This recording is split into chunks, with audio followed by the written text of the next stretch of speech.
दोस्तों नमस्कार। एक तरफ तो समाज तरक्की कर रहा है। हम कह रहे हैं कि समाज में साक्षरता बढ़ रही है, समाज में खुशहाली आ रही है, लोग तरक्की कर रहे हैं, देश का जीडीपी बढ़ रहा है, शहरों में मॉडर्न इंफ्रास्ट्रक्चर बन रहा है, सब कुछ अच्छा हो रहा है। और दूसरी तरफ उसी समाज में यह चर्चा हो रही है कि समाज बिखर रहा है। लोग एक दूसरे को जानते नहीं हैं, पहचानते नहीं हैं, एक अजीब सा माहौल दुनिया में बन रहा है। अभी तक तो हम समाज की बात कर रहे थे, लेकिन हकीकत यह है दोस्तों कि आजकल परिवार भी बिखर रहे हैं और ये बहुत ही पेनफुल एक्सपीरियंस होता है। As a lawyer, as a वकील, अगर आप मेरे से पूछें तो मैं ये कहूंगा कि जिस तरह से परिवार बिखरते हैं या जब आपस में परिवार के लोग प्रॉपर्टी के लिए लड़ते हैं, उससे ज्यादा दुखद स्थिति नहीं होती।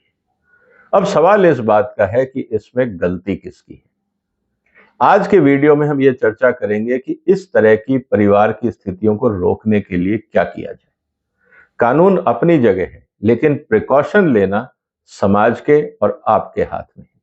क्या आपके परिवार ने ये प्रिकॉशन लिए, इन बातों का ध्यान रखा या नहीं, आज हम इस बात की चर्चा करेंगे। इसलिए दोस्तों इस वीडियो को शेयर करिएगा, ज्यादा से ज्यादा लोगों तक पहुंचाइएगा।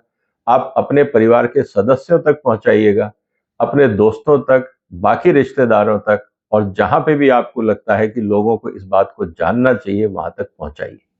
हो सकता है कि इस वीडियो को देखने के बाद कुछ लोग सही ढंग से प्लान करें और जो समाज में और परिवारों में बिखराव हो रहा है उसको हम कुछ हद तक रोकने की कोशिश करें। और अगर वो बिखराव होना भी है तो कम से कम पेनफुल ना हो, इस बात को भी हमें समझना होगा। इसीलिए मेरा निवेदन है कि आप इस चैनल को सब्सक्राइब करें। अलग अलग प्लेलिस्ट में अलग अलग मुद्दों पर मैंने बहुत बारीकी से और कॉमन सेंस भाषा में आपको समझाने का प्रयास किया है कि हर जगह कानून का एक रोल होता है और उसको एज ए नागरिक आप कैसे उपयोग में ला सकते हैं। ये पूरा प्रयास इस पूरे वीडियोस का है। इसीलिए इस चैनल में जब भी आपको कोई दिक्कत आए, किसी भी समस्या का समाधान चाहिए, तो आपको कुछ ना कुछ रास्ता किसी ना किसी माध्यम से दिख जाएगा। और अगर नहीं दिखता है तो कृपया कमेंट बॉक्स में डालिए कि हमें इस तरह की जानकारी चाहिए, ताकि हम उस पर काम करके आप तक ला सके। दोस्तों आज सबसे बड़ा सवाल इस बात का है कि सबसे पहले कि पारिवारिक जो झगड़े होते हैं वो क्यों होते हैं। ये एक सोशियोलॉजी का सब्जेक्ट है, मैं उसकी डिटेल में नहीं जाऊंगा, लेकिन एक बात तो सही है कि हर आदमी में एस्पिरेशन होता है, हर इंसान में एस्पिरेशन होता है, चाहे वो बेटा हो या बेटी, माँ बाप हो, भाई बहन हो, कुछ भी हो। हर व्यक्ति आगे बढ़ना चाहता है, लेकिन हर एक के पास क्षमताएं बराबर नहीं होती। और अगर क्षमताएं बराबर भी हो या अच्छी भी हो, साथ ही साथ अपना हिस्सा कौन छोड़ना चाहेगा। जो उसको मिलता है वो तो उसको चाहिए। दूसरी तरफ वो ये भी चाहता है कि अगर मैंने कंट्रीब्यूट ज्यादा किया है तो मेरा हिस्सा मुझे मिले। और तीसरी तरफ स्थिति ये होती है कि मेरा हक नहीं बनता, फिर भी लालच के कारण मैं उस स्थिति में अपने हक के लिए लड़ाई लड़ूंगा, क्योंकि मेरे को लालच है, मुझे अपना हिस्सा चाहिए। अब इस स्थिति के अंदर हमें क्या करना है दोस्तों, इस वीडियो को ध्यान से देखिएगा। बहुत लंबा चौड़ा नहीं है, 5-6 स्लाइड्स हैं, लेकिन आपको ज्यादातर जानकारी बहुत सिंपल भाषा में मैं समझाऊंगा, ताकि आपके परिवार बच सकें, आपके जो दोस्तों के रिश्तेदारों के परिवार हैं वो बच सके। Family property disputes can be emotionally charge and legally complex. अब झगड़े क्यों होते हैं। अब पिताजी ने एक प्रॉपर्टी बनाई, पिताजी और माताजी ने मिलकर परिवार बनाया, एक घर बनाया, बच्चे बड़े हो गए या किसी भी परिस्थिति में डिसीजन नहीं हुआ कि हम अलग रहेंगे। अब सवाल इस बात का है कि उनको चाहिए पैसा। अब वो चाहते हैं कि आप ये बड़ा ही प्रॉपर्टी है, इसको बेच दीजिए, हमें कुछ पैसा मिल जाएगा, उससे हम अलग अलग घर खरीद लेंगे। कई कारण हैं क्यों ऐसा होता है, उसके अलग मुद्दे हैं। फैमिली डिस्प्यूट्स और भी बहुत तरह के होते हैं, हम इस सीरीज में, इस प्लेलिस्ट में आने वाले दिनों में उनकी चर्चा करेंगे। लेकिन बेसिक चीज तो ये है कि जब भी परिवार की बात आती है, इमोशनल एंगल उसमें होता है। क्योंकि जब इमोशनल एंगल उसमें होता है, कई तरह के इंटरेस्ट उसमें होते हैं, इसलिए लीगली भी वो काफी कॉम्प्लिकेटेड हो जाता है। एक तरफ इंसानियत और मानवीय भावनाओं का ध्यान रखना पड़ता है और दूसरी तरफ कानून से जस्टिस की भी उम्मीद की जाती है। इसके अलावा they often arise when there is a disagreement among family members over the ownership, division or inheritance of the property. अब ओनरशिप है, पिताजी के बाद कौन रहेगा? बड़ा भाई, छोटा भाई, एक भाई जो परिवार में रहा, जिसने मेहनत करी, परिवार के साथ मिलकर काम किया, दूसरा हॉस्टल में रहा, बाहर रहा, बेटी की शादी हो गई, अब किसको कितना हिस्सा मिलेगा? किसने उस घर को बनाने में ज्यादा मेहनत करी? इस तरह का मुद्दा आता है। इनहेरिटेंस किसका होगा? मान लीजिए परिवार में व्यापार है, व्यापार के अंदर बिल्डिंग भी एक सपोज उसी का एसेट बना हुआ है। अब ग्राउंड फ्लोर पे कौन रहेगा, फर्स्ट पे कौन रहेगा, थर्ड पे कौन रहेगा, टेरेसेस को मिलेगी, पार्किंग किसको मिले, 50 तरह के छोटे बड़े इश्यूज बन जाते हैं, क्योंकि रिसोर्सेज लिमिटेड है। आप प्रॉपर्टी को खींच के हर एक के हिसाब से लंबा चौड़ा तो कर नहीं सकते, और फिर हर आदमी की एक पर्टिकुलर प्रेफरेंस होती है, कोई उस पर कॉम्प्रोमाइज भी नहीं करना चाहता, और कभी कभी बंटवारा भी मुश्किल होता है। घर का डिजाइन ऐसा है कि आप उसको आधा नहीं कर सकते, तो क्या आप आधी दीवारें तोड़ेंगे या आधी जमीन बेचेंगे, क्या करेंगे? तो स्थितियां मुश्किल है, कॉम्प्लिकेटेड है। और उसके अलावा जो सबसे इंपॉर्टेंट चीज आती है कि here is a breakdown to help you understand the key aspects and possible ways to resolve such disputes. मैं क्यों कह रहा हूं इस मुद्दे को? आप अगर इन बातों को समझेंगे तो एडवांस में तैयारी कर सकते हैं कि आपके परिवार में आपके रहते हुए या आपके जाने के बाद इस तरह के पारिवारिक झगड़े ना हो। सबसे पहला इश्यू आता है, क्योंकि यहां पे इमोशंस इंपॉर्टेंट है। फैक्ट ये है कि इमोशंस कितने भी हों, सच्चाई नहीं बदलती। जैसा हम कहते हैं ना कि facts exist, you can choose to ignore the facts. आप सच्चाई ना माने, ये आपकी चॉइस है, लेकिन हकीकत तो सबके सामने है। आप नहीं मानना चाहते सच्चाई को, वो आपकी पर्सनल चॉइस हो सकती है। इसको समझना बहुत जरूरी है। इनहेरिटेंस इशू, प्रॉपर्टी है, बिजनेस है, मल्टीपल एसेट्स हैं, हर एक की वैल्यू अलग है, किसको क्या मिलेगा? सबसे पहले तो मालिकाना हक उसका है जिसने वो बनाई है। जिसने बनाई है उसको ये बात हमेशा ध्यान रखनी चाहिए कि हम और आप इस दुनिया में हमेशा के लिए नहीं है, हम इस दुनिया में आए हैं जाने के लिए। भगवान कृष्ण ने भी यही कहा, हर ग्रंथ में यह लिखा हुआ है। हम लोग यही कहते हैं कि भैया परमात्मा ने हमको किसी काम से भेजा है और वापस बुलाएगा। हम सिर्फ यहां अपना रोल प्ले करने के लिए इस दुनिया में है, तो हमको जाना ही है। जब हमें पता है कि हमको जाना है तो हम प्लानिंग क्यों नहीं करते?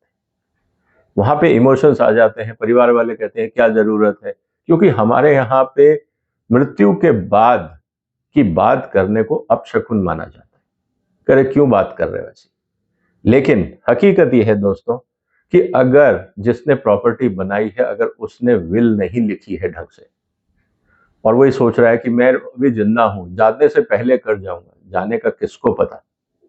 ज्यादातर मुद्दों में यही हुआ कि जाने का किसको पता, और जब वो बहुत बुजुर्ग हो जाते हैं, खुद करने लायक नहीं रहते, फिर वो दूसरों पे डिपेंडेंट होते हैं, दूसरों से कहते हैं विल लिख दो, विल बनाने में गड़बड़ हो जाती है और एक नया बखेड़ा शुरू हो जाता है। ऐसे बहुत सारे केसेस हैं जो मैं आपको उदाहरण दे सकता हूं। तो पहली बात तो आप अपना विल देखिए, क्या विल के कारण झगड़ा है, या सक्सेशन के पिताजी के बाद कौन? चाचा कहता है मैं भाई हूं, बेटा कहता है मैं बेटा हूं, तो बिजनेस में सक्सेशन किसके पास जाएगा? पिताजी के भाई के पास या पिताजी के बेटे के पास? क्योंकि पिताजी का भाई एज में भी सीनियर है, पूरी जिंदगी उसने काम भी किया पिताजी के साथ लग के, अब तुम्हारा चाचा है वो। लेकिन बच्चा कहता है नहीं, सक्सेशन प्लानिंग में तो बाप का हिस्सा बेटे को आता है, चाचा को नहीं जाता है, और कानून भी यही बोलता है। यहां पे भी डिस्प्यूट आ जाता है। और सबसे इंपॉर्टेंट बात यह है कि अगर आपने विल बनाई और वेग बनाई है, ढंग से नहीं बनाई, तो भी डिस्प्यूट करेगी, क्योंकि आपने लिख दिया कि मेरी ये प्रॉपर्टी, ये मैं, आपने उसको डिफाइन नहीं किया, या मेरा बिजनेस का हिस्सा, कौन सा हिस्सा, कितना हिस्सा, इस तरह की बातें बहुत आ जाती। दूसरा सबसे इंपॉर्टेंट जो मुद्दा आता है दोस्तों, वो आता है जॉइंट ओनरशिप का। परिवार है, दादाजी ने प्रॉपर्टी बनाई, भाइयों के नाम आ गई, अब 2 भाई हैं, 3 भाई हैं, 4 भाई हैं, अब किसका कितना हिस्सा है? ज्वाइंट ओनरशिप, चलो भाई आपस में एडजस्ट कर लेते हैं, भाइयों के बाकी परिवार एडजस्ट नहीं करते, नेक्स्ट जनरेशन कहती है हमें काम नहीं करना साथ में, हमारे एस्पिरेशंस एम्बिशंस अलग हैं, हमें ये बिजनेस नहीं करना या हमें यहाँ नहीं रहना, हम कहीं और जाके रहेंगे। उस स्थिति में आप क्या करोगे? क्या अपना हिस्सा छोड़ के जाओगे? वो तो कोई नहीं चाहता। तो फिर वो कहते हैं कि नहीं, आप हमारा हिस्सा हमें दे दो। अब देने वाला कहाँ से दे? या तो उसके पास इतने संसाधन हो कि वो दे सके, लेकिन ऐसा भी नहीं हो पाता। तो वहां स्थिति आ जाती है कि जॉइंट ओनरशिप में भी बहुत बड़ा कंफ्यूजन आ जाता है कि एंड ऑफ द डे इसका यूसेज कैसे होगा, इसकी मेंटेनेंस कौन करेगा, बंटवारा कैसे होगा, क्योंकि मेंटेनेंस का खर्चा तो लगेगा। अब कौन कितने घर में रह रहा है? एक के 5 बच्चों का परिवार है, एक के 2 बच्चों का परिवार है, कौन कितनी मेंटेनेंस देगा? एक के बच्चे या एक का परिवार 3 कमरों में रहता है, एक का 2 कमरों में रहता है, एक बड़ी जॉइंट फैमिली में, किसको कितनी मेंटेनेंस देनी है? इसका कोई फॉर्मूला हम लोग नहीं डिस्कस करते और इससे भी झगड़े होते हैं। अनडॉक्यूमेंट ट्रांजैक्शंस, किसने किसको कितना दिया, मेंटेनेंस को लेके बात आ जाती है, एग्रीमेंट को बात आ जाती है कि मेरे को तो पिताजी ने कहा था, भैया ने कहा था, चाचा जी ने कहा था, बहन ने कहा था, माँ ने कहा था। ये सब वर्बल डॉक्यूमेंट्स है, वर्बल स्टेटमेंट्स है। अब वर्बल स्टेटमेंट में किसको कब क्या कहा, अब किसी को नहीं पता। मेरे को कुछ बोला, किसी और को कुछ बोला। एक भाई बोलेगा मेरे को तो पिताजी ने कहा था ये तेरा है, आप बोल रहे हो ये मेरा है। तो पिताजी ने मुझे कुछ और बोला, आपको कुछ और बोला। अब पिताजी इस दुनिया में नहीं है, माताजी इस दुनिया में नहीं है, तब क्या होगा? तो इस तरह के जो कंफ्यूजन है, अनडॉक्यूमेंट ट्रांजैक्शंस, वो भी समस्या क्रिएट करते हैं। फिर बात आ जाती है अनइक्वल कंट्रीब्यूशन की। अब एक परिवार में बेटा है जो काफी अच्छा कमाता है, उसने घर को अच्छा बना दिया, डेकोरेट करवा दिया, खर्चे कर दिए, लेकिन बाकी जो है वो नहीं कर पा रहे। तो लार्जर क्लेम किसका हुआ? उस घर को सुंदर बनाने के लिए किसने कहा था? जिसके पास पैसा था। जो दूसरा भाई है या बाकी जो रिश्तेदार हैं, बाकी जो रिलेटिव्स हैं, आपके जो भाई भतीजे हैं, वो भी अगर उस घर में रह रहे हैं, उन्होंने तो कहा नहीं था। तो आपने अपनी खुशी से बनाया, आपने इस घर में खर्चा किया, घर को सुंदर बनाया, बहुत अच्छी बात है, लेकिन आप कहते हैं हिस्सा भी मुझे ज्यादा चाहिए। यहां विवाद शुरू हो जाएगा। और सबसे इंपॉर्टेंट बात आ जाती है, जो अल्टीमेटली बात आती ही है, वो है सेल और ट्रांसफर विदाउट कंसेंट। किससे पूछ के बेचा? मेरे को घर बेचना है। अब पिताजी कहते हैं मैं बेचना चाहता हूं, उनका भाई बोलता है नहीं, चाचा मना कर रहे हैं। चाचा बेचना चाहते हैं तो दूसरे भाई मना कर रहे हैं, बच्चे मना कर रहे हैं। एक कॉम्प्लेक्स स्थिति बन जाती है, क्योंकि हर एक की रिक्वायरमेंट्स और परसेप्शंस अलग है। एक किसी के लिए वो घर है, किसी के लिए वो प्रॉपर्टी है, किसी के लिए वो नॉट यूजफुल एसेट है। उसको सिर्फ पैसे से मतलब है कि ये डिस्पोज ऑफ हो जाए तो मुझे पैसा मिल जाए, उसको उसी में ही इंटरेस्ट है। तो हर आदमी अलग अलग परसेप्शन से प्रॉपर्टी को देखता है और डिस्प्यूट होते हैं। और सबसे इंपॉर्टेंट दिक्कत कहाँ आती है कि जिसने प्रॉपर्टी बनाई थी वो इस दुनिया में नहीं है, डेथ के बाद अब ये किसी को नहीं पता किसको क्या मिलेगा। जिसने बनाई, अगर वो लिख के चला जाता कि मेरी चीज है, मैंने इस तरह से बांटी, तो समस्या ही नहीं होती। लेकिन उन्होंने वो जिम्मेवारी पूरी नहीं करी, उनके जाने के बाद झगड़े अक्सर होते हैं, ये हमने देखा है।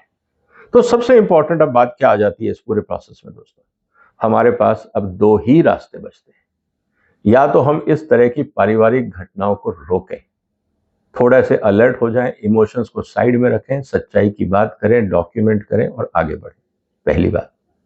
और अगर नहीं होगा, झगड़े बढ़ेंगे, तो फिर कानूनी सहायता लेनी ही पड़ेगी। हमारे पास बहुत सारे लोग आते हैं जो कानूनी सहायता मांगते हैं, लेकिन सवाल इस बात का है कि झगड़े में आए ही क्यों। तो सबसे पहले मेरा सुझाव यही है कि आप प्रिवेंटिव मेजर्स पे फोकस करिए। दिक्कत है तो फिर वकील आपको करने पड़ेंगे, आपको प्रोफेशनल हेल्प लेनी पड़ेगी। लेकिन मेरा रिक्वेस्ट है आप सबसे, सब लोगों से, कि आप झगड़ों को रोकें। तो सबसे पहला सुझाव है कि आप make a will, clearly mention property details, legal higher and what they get and executors name. ये तीनों चीजें आप जरूर लिखें। आपकी प्रॉपर्टी जो भी आपको लगती है, ऐसा नहीं हो कि आपके पास 2 प्रॉपर्टी, आपने एक की डिटेल करी। दुकान कौन लेगा आपने नहीं लिखा, मकान कौन लेगा, खेती की जमीन का क्या होगा, किसी ने कुछ नहीं लिखा।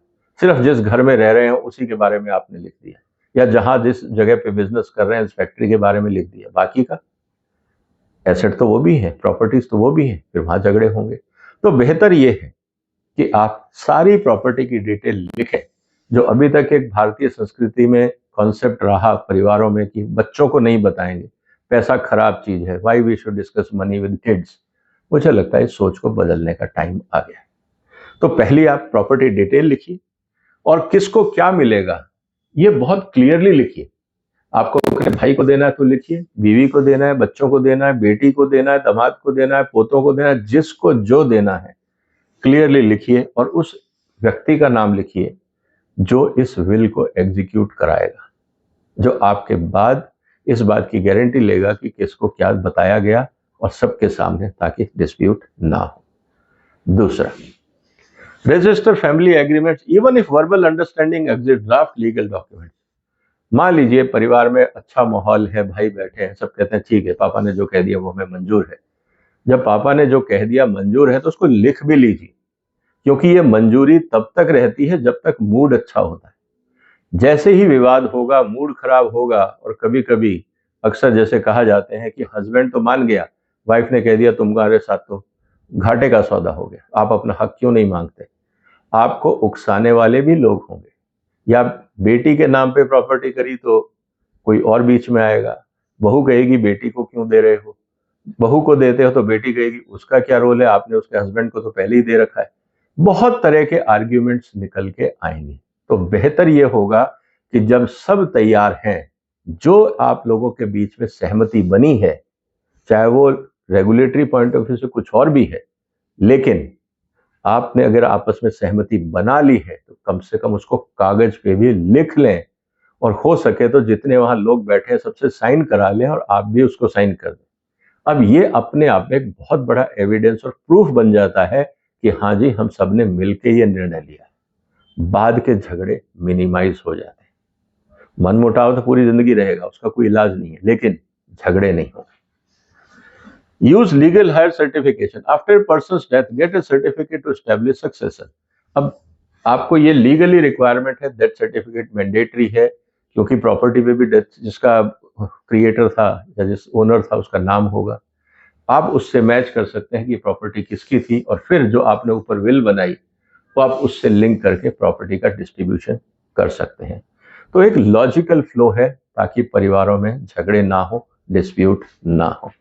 एंड अवॉइड अनडॉक्यूमेंटेड गिफ्ट्स और loan. If a parent gives money और land, put it in writing. कभी कभी ऐसा होता है कि मैंने मेरे बेटे को 10 लाख रुपए दिए थे जाके कुछ बिजनेस के लिए। 10 लाख किसके थे? परिवार के थे। आपने क्यों नहीं लिखा? एक बच्चा बोल रहा है कि मुझे माँ ने दिए 5 लाख रुपए, दूसरा कहता है नहीं दिए। जब वो कह रहा है कि मेरे सामने दिए, अब माता जी इस दुनिया में नहीं है, पिताजी इस दुनिया में नहीं है, अब कौन प्रूफ है? किसी ने कुछ नहीं लिखा। हम घरों में एक दूसरे से हिसाब किताब करने को बुरा मानते हैं, और यही चीज आगे चल के बहुत बड़ा समाज में के साथ साथ जो परिवार है उनमें विघटन का कारण बनता है। जो एक साथ रहे, पूरी जिंदगी साथ रहे, एक ही खून का रिश्ता था, लेकिन प्रॉपर्टी आती है तो एक दूसरे में दुश्मनी तक हो जाती है।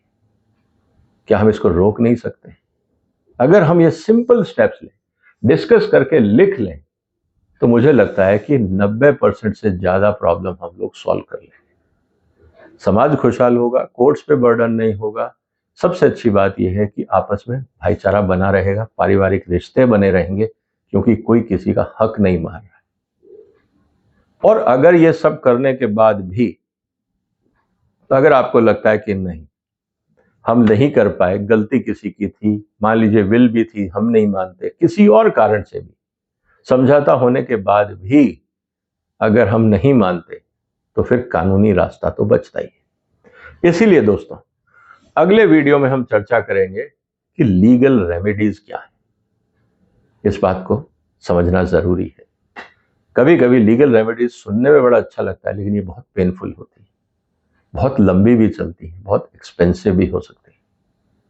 और एंड ऑफ द डे इस तरह की लीगल रेमेडीज में मैं आपको एक चीज बता दूं, एक ना एक पार्टी तो दुखी होती ही है, खुश कोई नहीं होता। दुख के कारण कई हो सकते हैं। कहने का मतलब ये है कि हम कोशिश करें कि प्रॉपर्टी डिस्प्यूट्स को जितनी जल्दी हो सके एमिकेबली रिजॉल्व करें, परिवार में रोल करें, लिखने की आदत डालें, डॉक्यूमेंटेशन करें, बच्चों को इन्वॉल्व करें ताकि बाद में झगड़े नहीं हो, उनके भी साइन लें। उम्मीद है दोस्तों आपको ये विषय पसंद आया होगा। आपस में सर्कुलेट करिए, चर्चा करिए। अगर आपके परिवार में आपने ये नहीं किया है तो माँ बाप को भी ये भेजिए, उनको भी बोलिए कि आपकी जिम्मेवारी है, क्योंकि आपके बाद परिवार ना टूटे, झगड़े ना हो। आपकी भी नैतिक जिम्मेवारी है कि आप इसकी जिम्मेवारी को पूरा करके जाएं, नहीं तो दिक्कतें हो सकती हैं। उम्मीद है आपको और आपके परिवार को इससे लाभ मिलेगा। इस चैनल को देखते रहिए, बहुत सारे ऐसे सिंप्लीफाइड तरीके मैं आपको बताऊंगा लीगल पॉइंट ऑफ व्यू से, ताकि आपको दिक्कतें ना हो। आप स्टूडेंट हैं तो भी आपके काम आ सकता है, आप प्रैक्टिशनर हैं तो भी आपके काम आ सकता है, और समाज के काम तो आना ही चाहिए। आपने वक्त निकाला, आपका धन्यवाद। आपके जो भी कमेंट हो कमेंट बॉक्स में लिखिए। फिर मिलेंगे अगली मुलाकात इसी मुद्दे पर। अपना ध्यान रखिएगा। वंदे मातरम।